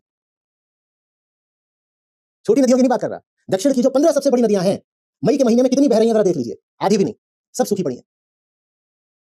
भाव कम नहीं हो गया है, भाव शून्य हो गया है, क्योंकि उनके पास कोई ग्लेशियर नहीं है। तो वो किस पर आश्रित रहती हैं? बारिश पर। बारिश होनी नहीं, ग्लेशियर पिघल जाना है। कर लेना ऋषिकेश में राफ्टिंग। दूर की बात नहीं, मुस्कुराओ मत। ये मैं सन्निकट भविष्य की बात कर रहा हूं। वेनेजुएला का ग्लेशियर चला गया तो गंगोत्री कितने दिन तक बचेगा बताओ? और पहले बाढ़ आएगी फिर सूखा, क्योंकि वो बर्फ पहले पिघलेगी। जब पिघलती है तो पहले भयानक बाढ़ आएगी कई सालों तक, कई सालों तक। और फिर अचानक जब सब बह जाएगा तो सूखा। ठीक वैसे फ्रिज की डिफ्रॉस्टिंग करिए कभी। जो फ्रीजर होता है उसमें देखा कितनी बर्फ, उसको ग्लेशियर मानो। फिर जब आप उसकी डिफ्रॉस्टिंग का बटन दबा देते हो तो पहले क्या होता है? पहले पानी पानी फैल जाता है। ध्यान न दो तो कमरे में फैल जाता है पानी। किचन में रखा है तो पानी पानी फैल जाएगा और फिर सब सूखा। ये भारत के साथ भी होने जा रहा है। हमारे लिए बड़े मुद्दे क्या है? आईपीएल, चुनाव और एकदम विक्षिप्त किस्म के ये नेता जिन्हें क्लाइमेट चेंज या तो खुद पता नहीं है या उनके खोपड़े में नहीं घुस रहा कि राष्ट्र के सामने अभी सबसे बड़ी आपदा यही है। जैसे मरना काफी नहीं था तो अब ताजी खबर यह है कि हम पागल होकर मरेंगे। बधाई हो। कर लीजिए कल्पना, 55-60 डिग्री तापमान में आप कपड़े फाड़ के सड़क पर पहले 2-4-5 घंटा है करके फिरोगे और फिर ऐसे धीरे से गिर जाओगे। और गिरने से पहले 2-4 को मार दोगे, जो जो कांड हो सकते हैं सब करोगे और फिर मौत आएगी। और ये मौत सबसे पहले किनको आनी है? वो जो मेगा रिच नहीं है। जैसे पिरामिड होता है ना, तो जो एक्सटिंक्शन है ह्यूमन स्पीशीज का वो नीचे से शुरू होगा। नीचे माने जो सबसे गरीब है, वहां से उठते उठते उठते बचेगा कोई नहीं। जो मेगा रिच है वो भी जाएंगे, पर वो सबसे अंत में जाएंगे। वो सबका कर्मकांड करके जाएंगे। पहले सब गरीब गायब होना शुरू होंगे, फिर टॉप ऑफ द पिरामिड, फिर जो रिसोर्सफुल है वो भी उड़ेंगे। लोग कहते हैं आप बस डराते ही हो या कोई समाधान भी बताते हो। समाधान मैं सैकड़ों बार बता चुका हूं। आज ही हमें बता रहे थे कि भारत का जो आम आदमी है वो एनुअली 2.5 टन कार्बन डाइऑक्साइड उत्सर्जित करता है, बस सिर्फ 2.5 टन। और फिर इन्होंने सेलिब्रिटीज का एक पूरा टेबल दिखाया, 7 मिलियन टन एनुअली। समाधान समझ में आ रहा है? हम अपने ऊपर ले लेते हैं कि नहीं, मैं ना एक बल्ब कम जलाऊंगा तो मैं क्लाइमेट चेंज रोक दूंगा। भाई मेरे, तू 2.5 टन एमिट करता है बस। यहां तक कि जो एवरेज अमेरिकन भी है वो भी 14-15 टन एमिट करता है। इसमें जो रियल कल्प्रिट्स हैं, आप लोगों को संदेश भेजा था, याद होगा कि दुनिया की बस 60 कुल कंपनियां हैं। 4 तो 25% वाली थी, 57 है, जिनसे कितने परसेंट है? 80% है। टॉप 4 कंपनियों का आपको भेजा था कि 25% इनसे है, और टॉप 57 कंपनियां ले लो, दुनिया का 80% एमिशन वो करती हैं। और ये 57 कंपनियां क्या करेंगी? कंपनियां कॉन्शियस होती हैं क्या? कंपनियां इंसान है, कंपनियों में कितना होती है? कंपनी माने कौन? कंपनी का ओनर। इन लोगों के अपने personal emissions millions of tons of carbon dioxide में होते हैं। ये जो इनकी याट होती है, जो इनके प्राइवेट जेट होते हैं, इनकी जो लाइफस्टाइल होती है, लेकिन ये बातें आपको कभी नहीं पता लगने देंगे। उल्टे ही आपसे बोलते देखो तुम ना कार पूलिंग किया करो। भाई आम आदमी कितनी भी कार पूलिंग कर ले उससे नहीं होगा। असली बात यह है कि ये जिनको हमने अपना आदर्श बनाया हुआ है, सेलिब्रिटी, इनको हमें खींच के नीचे उतारना पड़ेगा। हमें इनके कंजम्पशन पर रोक लगानी पड़ेगी। और आम आदमी का भी अगर कंजम्पशन बढ़ रहा है तो क्यों बढ़ रहा है? क्योंकि आम आदमी इनको आदर्श मानता है। आम आदमी कहता है ये ऐश कर रहे हैं, यही गुड लाइफ होती है, यही जो गुड लाइफ है मुझे भी चाहिए। ये कंजम्पशन कर रहे हैं तो मैं भी कंजम्पशन करूंगा। आप में कंजम्पशन की सबसे ज्यादा आग कौन भड़काता है? ये सेलिब्रिटीज ही तो। देखो मैं अपनी वाइफ को लेकर के कहीं एल्प्स पे चढ़ा हुआ हूं। एक भी सेलिब्रिटी बता दो जो सेलिब्रिटी है पर वो कंजम्पशन की मूर्ति नहीं है, कंजम्पशन का एम्बेसडर नहीं है, बताओ। और जितना ज्यादा कंजम्पशन दिखाते हैं उतना ज्यादा आप उनके चरणों में लौट जाते हो। यही तो कर रहे हो, इसी को गुड लाइफ बोलते हैं। और यही आप करो, इसके लिए दुनिया भर के मोटिवेटर आपको बोलते हैं भाई तू भी सक्सेस हो जाएगा। सक्सेस माने और क्या होता है कि तुम भी इन सेलिब्रिटी से कम नौकर जैसे हो जाओगे तो तुम सक्सेस कहलाओगे। सक्सेसफुल नहीं, सक्सेस। भाई तू सक्सेस हो गया। आम आदमी का भी कंजम्पशन ये सेलिब्रिटी ही तो बढ़ा रहे हैं। दुनिया की आबादी के 0.01% लोग जिम्मेदार हैं इस पूरे ग्रह को तबाह करने के लिए। और ये बात कभी सामने लाई नहीं जा रही है, बल्कि गुनहगार बना दिया जा रहा है आम आदमी को। उसको बोला जा रहा है कि देखो तुम ना रिसाइकलिंग किया करो, तुम एक बल्ब कम जलाया करो, तुम कार की जगह ना तुम एक काम करो, तुम बस में जाया करो, तुम इलेक्ट्रिक व्हीकल चलाओ। क्यों? क्योंकि जो इलेक्ट्रिक व्हीकल बना रहे हैं वो खुद सबसे बड़े एमिटर है। और वो आपको ये नहीं बता रहे हैं कि एंड टू एंड पूरा लाइफ साइकिल ले लो तो इलेक्ट्रिक व्हीकल उतना ही कार्बन एमिट करता है जितना कि फॉसिल फ्यूल वाला। वो आपको बता नहीं रहे हैं। सर इसमें एक फैक्ट और था, मैं रिसेंटली पढ़ रहा था कि जो लिथियम होता है, जैसे बैटरी बनती है इलेक्ट्रिक व्हीकल की, 1 टन लिथियम को एक्सट्रैक्ट करने के लिए 20 लाख लीटर फ्रेश वाटर चाहिए होता है। और आपको बताया जा रहा है कि इलेक्ट्रिक व्हीकल से तो क्रांति आ जाएगी, उसकी नंबर प्लेट भी ग्रीन लगती है। किसको मूर्ख बनाया जा रहा है? जो इस पूरे ग्रह को बर्बाद करने के लिए जिम्मेदार हैं, हम उनके नाम ही नहीं लेना चाहते, जबकि उनके नाम सार्वजनिक है। सिर्फ जाकर गूगल करिए कि कौन से वो लोग हैं top 100 people who are responsible for destroying the planet through carbon emissions. आपको मिल जाएगा कितना एमिशन कर रहे हैं, ये भी मिल जाएगा। लेकिन प्लैनेट को बचाने की जिम्मेदारी आम आदमी पर डाल दी गई है। एक सज्जन है वो कह रहे हैं साहब आपने कपड़े प्रेस मत किया करिए, इससे प्लैनेट बच जाएगा। मूर्खता, हिम्मत नहीं है क्या असली गुनहगारों का नाम लेने की? कपड़े ना पहने तो और बच जाएगा। आम आदमी को बोल दो तू नंगा फिर। क्योंकि देखो भाई कार्बन तो गारमेंट प्रोडक्शन में भी एमिट होता है। जो जो चीजें आप कम करोगे उससे सबसे लाभ होगा, पर कितना? Penny wise pound foolish. 1 ton carbon बचाएं या 1 गीगाटन, और जो गीगाटन वाले उनका नाम नहीं ले रहे क्योंकि उन्हीं के दम पे ये पूरी व्यवस्था चल रही है। वही हमारे राजा हैं, वही नवाब हैं।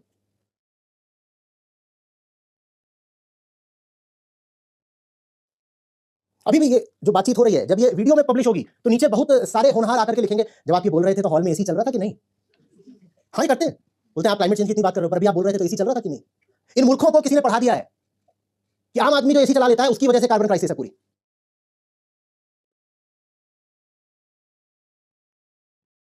मैं ये नहीं कह रहा हूं कि आम आदमी और एमिशन करे, मैं ये कह रहा हूं आम आदमी को भी इतना कंजम्पशन और इतना एमिशन सिखाने वाले ये सेलिब्रिटी ही हैं। हम गलत आदर्शों के साथ फंसे हुए हैं। पॉलिटिक्स में गलत आदर्श, एंटरटेनमेंट में गलत सारे तो हमारे आदर्श एंटरटेनमेंट के ही हैं। एंटरटेनमेंट, उसके बाद इंडस्ट्री, उसके बाद पॉलिटिक्स। 3 सूरतों में हम किसी को महान मानते हैं। हाँ, या तो हमारा मनोरंजन करता हो, फिल्म क्रिकेट वगैरह, या उसके पास बहुत सारा पैसा हो, इंडस्ट्रियलिस्ट हो, या उसके पास सत्ता हो। इन्हीं 3 से तो हमारा दिमाग भरा रहता है ना। और ये तीनों के तीनों नंबर 1, 2, 3 के गुनाहगार हैं इस ग्रह को बर्बाद करने में। और साजिश ये है कि आम आदमी अपने आप को जिम्मेदार मान रहा है। आम आदमी ऐसा नहीं कि जिम्मेदार नहीं है, पर उसकी जिम्मेदारी, उसका गुनाह सबसे पहला यह है कि उसने इन सेलिब्रिटीज को सेलिब्रिटीज बनाकर रखा है। हर सेलिब्रिटी से एक डिक्लेरेशन लेना चाहिए कि बताओ तुम्हारा कार्बन फुटप्रिंट कितना है, डिक्लेयर करो। डिक्लेयर करो तुम्हारा कार्बन फुटप्रिंट कितना है, तुम्हारा एनुअल कार्बन एमिशन कितना है, डिक्लेयर करो। और जब वो डिक्लेयर करेंगे तो आपका उन पर थूकने का मन भी नहीं करेगा।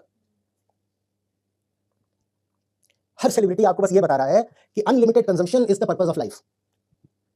Happiness comes from consumption. मेरे भाई कंजम्पशन के लिए वो चीज चाहिए ना जिसको कंज्यूम करो।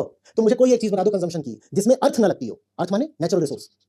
ये बन जाएगा बिना अर्थ के, बन जाएगा, पर मुझे तो कंजम्पशन करना है इसका। मैं सोचता हूं टेक्नोलॉजी से बनाई, टेक्नोलॉजी से नहीं, पृथ्वी से बनाए। बिना पृथ्वी के बना के दिखा दो। आप जिसको अपना हाईटेक गैजेट मानते हो, अपना कंप्यूटर, वो बिना पृथ्वी के बना के दिखा दो। अभी बात करते रहे थे लिथियम की, बिना लिथियम के अपनी इलेक्ट्रिक व्हीकल बना के दिखा दो। आपके जो मोबाइल फोन्स भी होते हैं उसमें भी रेयर अर्थ्स लगती हैं, उनके बिना बना के दिखा दो। आपको कंजम्पशन करना है, उतना कंजम्पशन पृथ्वी कैसे अफोर्ड करे, कहां से दे? उतने मिनरल्स कहां से आएंगे? उतने मिनरल्स सिर्फ तब आ सकते हैं जब आप पृथ्वी को बिल्कुल नोच खसोट लें, बलात्कार कर दे उसका। और तो और जो सबसे साधारण रिसोर्स है वही पकड़ लो ना, खाना, भोजन। इतने लोगों के लिए भोजन कहां से लाएं बताओ? और लोगों के लिए आ भी सकता है अगर लोग मांस ना खाएं। दुनिया भर में 70% से ज्यादा जो खेती होती है वो जानवरों के लिए होती है। जानवरों के लिए क्यों होती है? ताकि जानवर को खिलाया जाए, फिर जानवर को आप खाओ।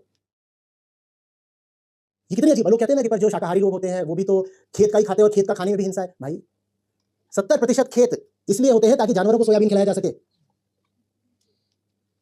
और फिर उन जानवरों को मांसाहारी लोग खाते हैं। और मांसाहार को आगे बढ़ाने में सबसे आगे कौन है? सेलिब्रिटीज। एक सेलिब्रिटी अभी इंस्टाग्राम पे एक रील डाल दे, देख भाई मॉर्निंग में मैं फिश फ्राई लेता हूं और फिर ये लेता हूं वो लेता हूं। उस एक रील से लाखों संस्कारी सब संस्कार भूल करके कहीं देखो मेरे आदर्श क्रिकेटर ने बोला है फिश फ्राई खाने का, या मेरे आदर्श गुरुजी ने बोला है कि मुर्गा नहीं मछली खाया करो। हो गया। हम जो कहते हैं कि जब भारत आजाद हुआ था तो आधे से ज्यादा लोग ऐसे थे जो शुद्ध शाकाहारी सच में कि मांस नहीं खाते थे, लैक्टोज के लिए। वो संख्या घट करके 20% पे आ गई। क्यों ऐसा हुआ? काफी बड़ा रोल तो इसमें सेलिब्रिटीज का ही है। भाई आपने इतनी मसल्स कैसे बनाई, भाई आपकी बॉडी कैसे बनी? दिखा रहे, अपने हाथ से काटा है, इतना सारा वहां बकरा रखा हुआ है, भाई ने अपने हाथ से काटा है। कार्बन एमिशन में, क्लाइमेट चेंज में जो दूसरा सबसे बड़ा उत्तरदायी फैक्टर है, रिस्पॉन्सिबल कॉज, वो यही है, मांसाहार।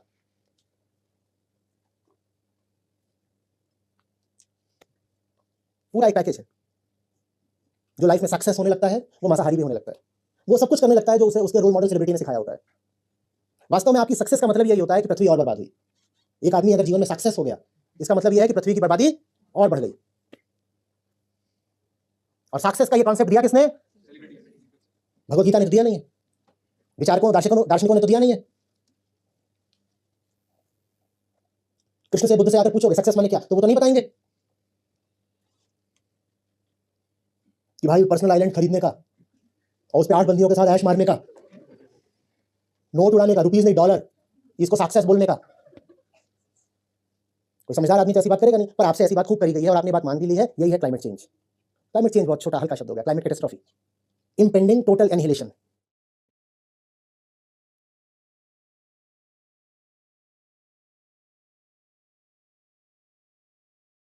जब तक बच्चे के मन में सक्सेस का वही कॉन्सेप्ट, वही परिभाषा मौजूद रहेगी जो अभी डाल दी गई है, और समय अब कुछ नहीं बचा है, बचाना बहुत मुश्किल है। जो सबसे नालायक लोग हो सकते थे हमने उनको सर पे चढ़ा लिया और पूज रहे हैं उनको। मनोरंजन में, उद्योग में, राजनीति में, हर क्षेत्र में सबसे ज्यादा जो नालायक हो सकते थे वही एकदम सर्वे सर्वा बनकर बैठ गए, और हम उनका अनुगमन कर रहे हैं। हमें भी इन्हीं के जैसा बनना है।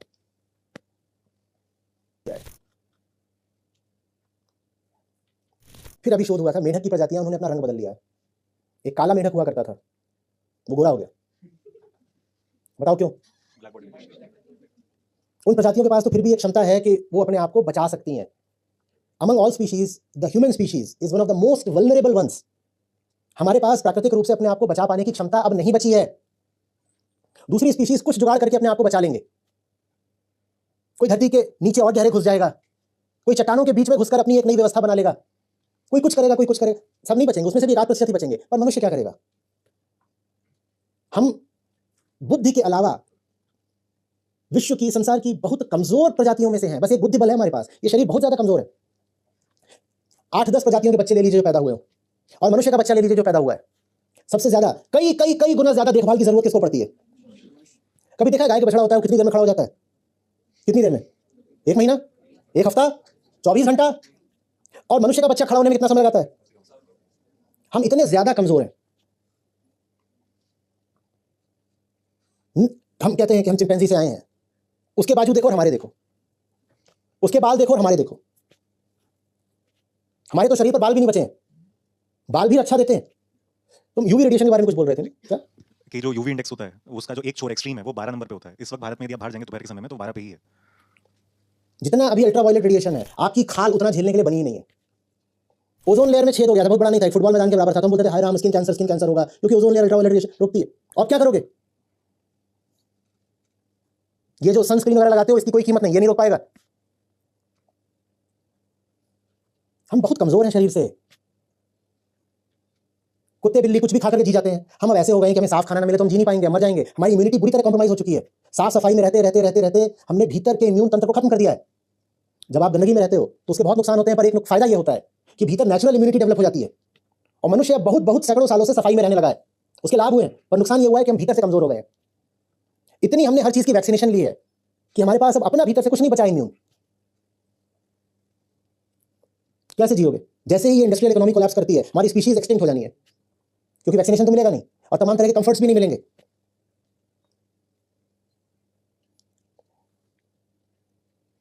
दुनिया की 35% आबादी इस समय दवाइयों पर आश्रित है, जिसमें से 20% ऐसे हैं कि अगर उनको 1 महीने तक दवाई नहीं मिली तो मर जाएंगे। उसमें कुछ ऐसे भी होंगे जिनको 1 दिन भी ना मिले तो शायद मर जाए। जब पूरा इलेक्ट्रिक ग्रिड कोलैप्स करेगा तो फार्मेसीज में स्टॉकिंग कहां से हो जाएगी मेरे भाई? दवाइयों का प्रोडक्शन कैसे होगा? ट्रांसपोर्टेशन कैसे होगा? डिस्पेंसेशन कैसे होगा? ये 35% आबादी जो दवाइयों पर आश्रित है कैसे जिएगी?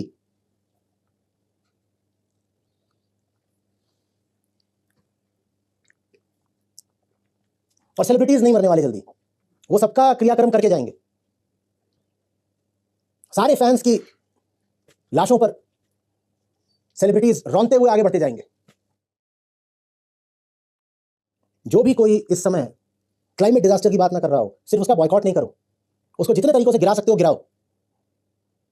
सर जैसे अभी आपने बात कही कि जो सेलिब्रिटीज हैं वो फैंस की लाशों पर रौंदते हुए जाएंगे, तो उससे जुड़ा एक डेटा मेरे सामने था कि जिसको हम दुनिया का शीर्ष 1% कहते हैं, वो इस वक्त जो एमिशन कर रहा है उसकी वजह से आने वाले दशकों में अत्यधिक गर्मी और अन्य एक्सट्रीम वेदर इवेंट्स जो होते हैं उसकी वजह से 13 लाख लोगों की मौत होने वाली है। दुनिया के जो ये टॉप 1% एमिटर्स हैं, ये 13 लाख मौतों के जिम्मेदार हैं, लेकिन इन पर कोई एफआईआर नहीं होगी। इन्हें किसी अदालत में नहीं घसीटा जाएगा, क्योंकि इन्होंने सीधे सीधे सामने खड़े होकर गोली नहीं मारी ना। हमारा कानून और हमारी जनता इस बात का संज्ञान नहीं लेंगे कि इन्होंने ही जो लाइफस्टाइल जी, उस लाइफस्टाइल के कारण 13 लाख लोग मरे। 13 लाख लाशें हमारे सेलिब्रिटीज के द्वारा, और आप इन्हें पूज रहे हो। सारी बात जानते हो कहां पर आ रही है? सारी बात इस पर आ रही है कि चूंकि हमने उनको नहीं पूजा जो पूजने लायक थे, तो हमने बहुत गलत लोगों को आदर्श बना लिया। दो नतीजे हुए, पहले तो उन आदर्शों ने इतना कार्बन एमिशन किया, दूसरे चूंकि वो हमारे आदर्श बने तो हमने भी उनसे सीख करके खूब कंजम्पशन और एमिशन किया। ये हुआ है। तो कुल मिलाकर के जो बात आती है वो स्पिरिचुअल प्रॉब्लम है। जिसको सर पे बैठाना चाहिए था उसको हमने सर पे नहीं बैठाया। हमने हमारा मनोरंजन करने वालों को, दिल बहलाने वालों को सर पे बैठा लिया। हमने ये नहीं देखा कि किसका बोध कितना है, किसकी चेतना कितनी है, उसको सर पे बैठाएं। हमने ये देखा कि किसका बैंक बैलेंस कितना, उसको हमने सर पे बैठा लिया।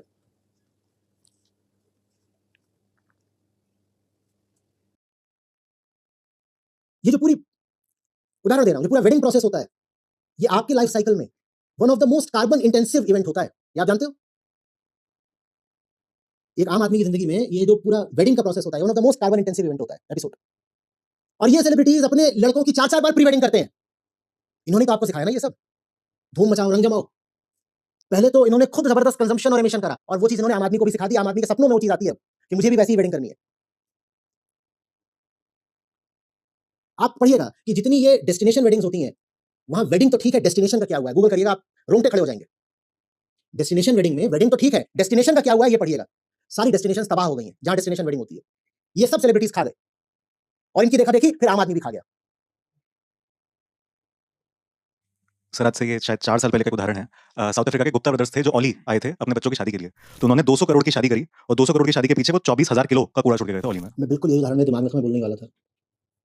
और उसके बाद वहां के ग्रामीणों ने शायद उस पर कुछ कार्रवाई भी करने की कोशिश की, जी। कुछ हुआ था, वो बात थोड़ी आगे भी बढ़ी थी। ये भोग के नए नए प्रतिमान स्थापित करते हैं, एक से ऊंचा एक, और आम आदमी इन्हीं के नक्शे कदम पर पीछे चलने लगता है। ये कहते हैं पहले देखो हमने बहुत सारा डिस्ट्रक्शन करके दिखाया, और अब सुनो तुम लोग भी वैसे ही करो। आप लोग यहां बैठे हो ना, आपका कार्बन एमिशन बहुत ज्यादा नहीं है। आपकी गलती ये नहीं है कि आप बहुत कंजम्पशन करते हो। आप जितने यहां सब लोग बैठे हुए हो, वहां से लेकर यहां तक, हम में से किसी का भी अनसस्टेनेबल कार्बन एमिशन नहीं है। हमारी चूक, हमारी भूल, हमारा गुनाह वहां नहीं है कि हम खुद एमिशन कर रहे हैं। जानते हो हमारा गुनाह क्या है? हमारा गुनाह यह है कि हमने उनको सपोर्ट कर रखा है जो एमिशन कर रहे हैं। हम नहीं एमिशन कर रहे, पर हमने उनको सपोर्ट कर रखा है जो एमिशन कर रहे हैं।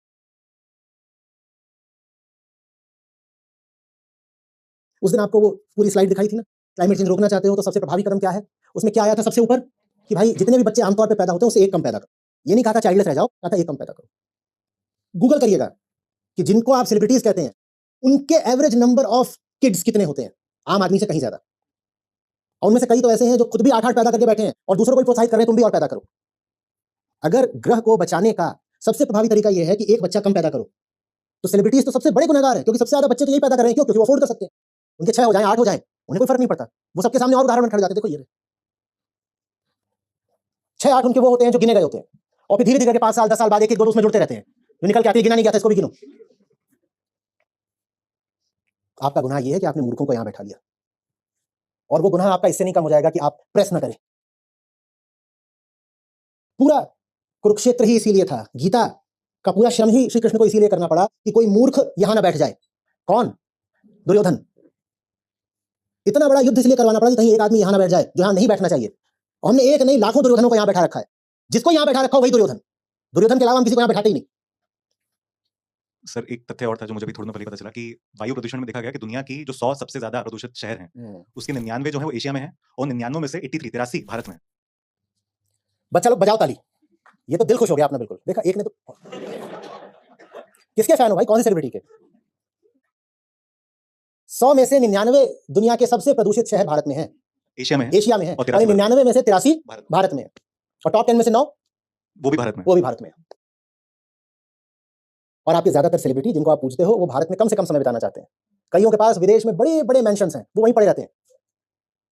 वो थोड़ी भारत जैसे गंदे और प्रदूषित और भीड़ भाड़ वाले देश में हमारे आपके साथ रहेंगे। कौन सी मूवी थी, कुछ इस तरह का था कि वो अपनी खिड़की में खड़ा होकर के देख रहा होता है बाहर,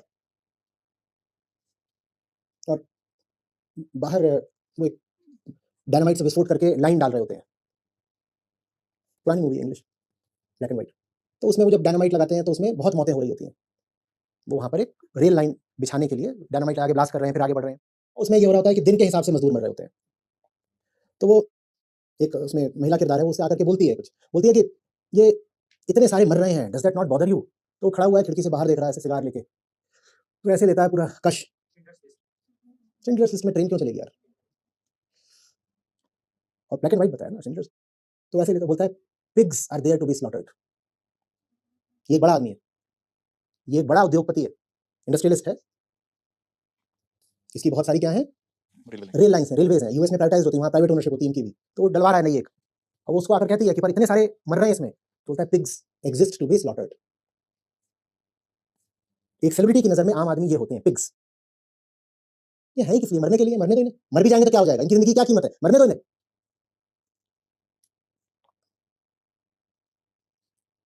उनकी नजर में आप पिग हैं, आपकी नजर में वो देवता है। ये है समीकरण। और कुछ आप इसको देखो और सोचो कि हम उसके लिए क्या दुनिया छोड़ने वाले हैं। एक 8 डिग्री बढ़ गया है तो हम उसकी बात कर रहे हैं, 4-5 डिग्री में क्या करने वाले हैं? फिर कुछ करने से थोड़ी हो गया, क्या छोड़ के जा रहे हैं जगह से? तो वहाँ क्यों बैठे, हम पनिशमेंट देते हैं? चलो आओ, क्या पनिशमेंट दे तुमको? इसके साथ आए, किसके साथ आए? कौन? आप इसको पीछे लेके करो, छोड़ दे नहीं पैसे।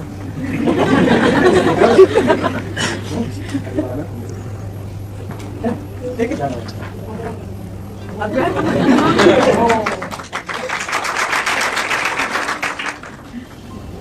के लिए, तो